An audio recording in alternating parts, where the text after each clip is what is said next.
ازيكم عاملين ايه؟ وحشتونا كتير. معلش بس كنت مريح شويه. النهارده مع شات جي بي نعرف مصلحه الصحاب، هنتكلم عليها، هنشوف هل هيدينا معلومات ازاي نطلع من الناس دي ولا الموضوع هيبقى فاكس. يلا بينا نشوف في الحلقه النهارده مع شات جي بي تي على مصلحه الصحاب اللي بتجيب الواحد عالكافيه. نشوف بقى هيقول لنا ايه.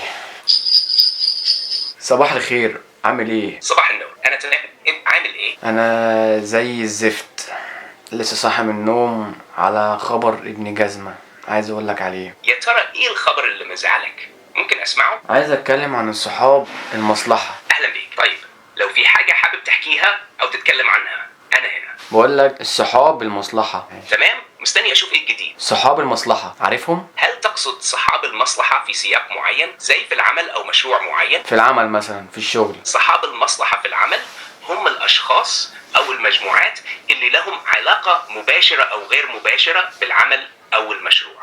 ممكن يكونوا موظفين، عملاء، شركاء، او حتى الممولين.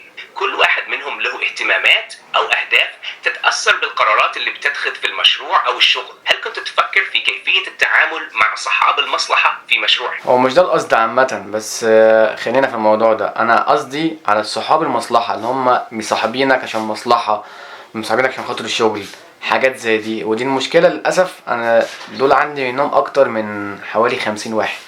فهمت قصدك دلوقتي. يعني عندك ناس في حياتك مش علشان العلاقة الحقيقية، لكن بس علشان مصلحتهم الشخصية أو من أجل الشغل.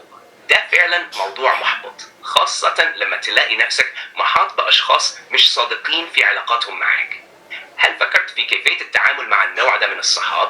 أو هل في مواقف معينة حصلت معاك مؤخرا خلتك تحس كده؟ في مواقف كتير، بس اديني نصيحة. يعني اقول لهم ايه، او اعمل معاهم، اتعامل معاهم ازاي؟ المواقف زي دي صعبة لانك بتشعر انك مش عارف منين يجيك الصدق، بس في نفس الوقت لازم تكون حذر في التعامل مع الناس دول.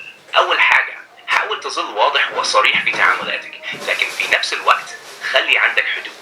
مش لازم تكون دايما موجود لأي طلب منهم.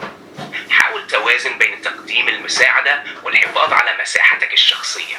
ممكن كمان تختار الوقت المناسب للاقتراب منهم أو البعد، عشان ما تاخدش منهم طاقة سلبية أو تحس إنهم بيستغلوا الوضع لصالحهم. لما تعرف إن في شخص بيستفيد منك عشان مصلحة معينة، خلي تعاملاتك محدودة ومعروفة للجميع، وده ممكن يكون أسلوب جيد للحفاظ على راحة بالك. حلو، بس كده كفاية قوي عشان انا متقلبش عليه المواجهة اكتر من كده. على الرحب والسعة.